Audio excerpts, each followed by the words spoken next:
جب آثار ولادت بالکل قریب ہوئے نا، لیکن اس وقت میں گھر میں اکیلی تھی، میرا خامد عبداللہ یعنی حضور کے والد کا انتقال ہو گیا، دیور اپنے اپنے گھروں میں تھے، اور حضرت عبد المطلب بیت اللہ میں طواف کے لیے گئے ہوئے تھے۔ سیدہ آمنہ فرماتی ہے میں اکیلی گھر میں تھی اور کوئی نہیں۔ حضرت آمنہ نے فرمایا پڑوسن ایک عورت کو جاؤ مکہ میں سے کوئی دائی لے کر آؤ، میں اکیلی ہوں گھر پہ۔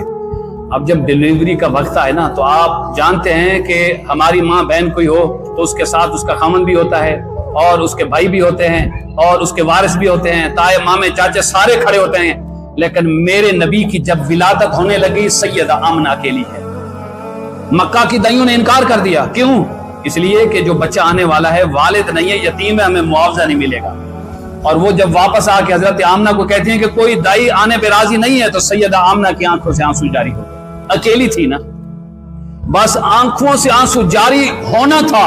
جبریل نے اللہ کی بارگاہ میں عرض کی یا اللہ تیرے محبوب کی آمد ہے تو سیدہ آمنہ اکیلی ہے۔ حضرت جبریل کی اس درخواست پر رب کریم نے فرمایا جبریل ان مکہ کے دائیوں میں کیا ہمت ہے کہ وہ میرے محبوب کے لیے نہ آئے؟ فرمایا میں رب خود ان کو آنے ہی نہیں دیا۔ یا اللہ ان کو کیوں نہیں آنے دیا؟ فرمایا وہ بت پرست ہیں، ساری 360 کو پوجنے والی ہیں، یہ بت پرست ہیں، ناپاک ہیں، نجس ہیں، یار پاک ہے دایاں ناپاک ہیں، ہم محبوب کے لیے پاک دائیوں کا انتخاب کریں گے۔ پاک دائیاں جن کے ہاتھ پاک ہیں، جن کی آنکھیں پاک، جن کا دل پاک، جن کا قلب پاک، جن کے عضو پاک، جن کا وجود پاک۔ جبریل نے عرض کی یا اللہ وہ کون؟ فرمایا جاؤ آدم کی بیوی حوا کو بلاؤ۔ آہا سبحان اللہ، پاکیزگی کا عالم دیکھیں۔ دوسری فرمایا جاؤ ابراہیم پیغمبر کی بیوی ہاجرہ کو بلاؤ۔ فرمایا تیسری آسیہ کو بلاؤ۔ چوتھی فرمایا عیسیٰ پیغمبر کی ماں مریم کو بلاؤ۔ یا اللہ یہ تو وفات پا گئی ہیں۔ فرمایا وفات دینے والا بھی میں ہوں، زندگی دینے والا بھی میں ہوں۔ قبروں پہ جا کے جبریل بلانا، ان کا نام لے کر تیرا کام ہے، قبروں سے زندہ کر کے تیرے پاس بھیجنا میں رب کا کام ہے۔ بس وہی ہوا، حضرت جبریل نے چاروں بیویوں کو سیدہ آمنہ کے پاس بھیج دیا اور آمنہ سے جا کے کہا اے آمنہ گھبرانا، دائیوں کو اللہ نے خود نہیں آنے دیا، یہ لے نبیوں کی مائیں آ گئی ہیں تیرے پاس۔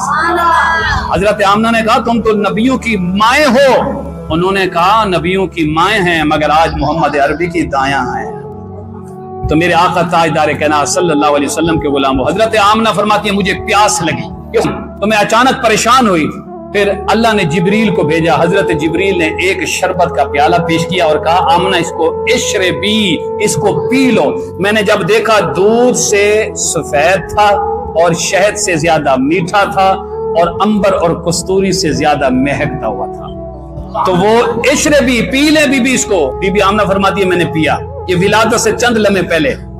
تو جبریل نے کہا پھر پیئے، انہوں نے پھر پیا، کہا پھر پیئے، انہوں نے پھر پیا، اور بی بی آمنہ فرماتی کہ میں خوب پیٹ بھر کے پیا، خوب سیر ہو گئی۔ میں نے دیکھا ایک گھونٹ بھی اس پیالے میں سے شربت کا کم نہیں ہوا تھا۔ میں نے کہا یہ شربت کم نہیں کیوں نہیں ہوا؟ جبریل نے کہا یہ شربت دنیا کا تھوڑی تھا، یہ تو نبی کی ماں کے لیے اللہ نے جنت سے بھیجا تھا، اور جنت کی چیز کو ختم نہیں ہونا، زوال نہیں ہے، وہ تو ہمیشہ رہتی ہے نا۔ تو حضرت سیدہ آمنہ سلام اللہ علیہ فرماتی میں شربت پیا اور اس کے بعد جبریل سامنے کھڑے ہو گئے۔ بس میری آخری گفتگو ہے، توجہ چاہوں گا۔ جبریل سامنے کھڑے ہو گئے اور جبریل کے پیچھے ہزاروں کی تعداد میں فرشتے کھڑے ہیں، ہاتھ باندھے۔ اب مصطفیٰ کو بلانے لگے، توجہ، رسول اللہ صلی اللہ علیہ وسلم کا میلاد ہونے لگا ہے، رسول کی ولادت ہونے لگی ہے، مگر پروٹوکول دیکھیں تاجدار کائنات کا۔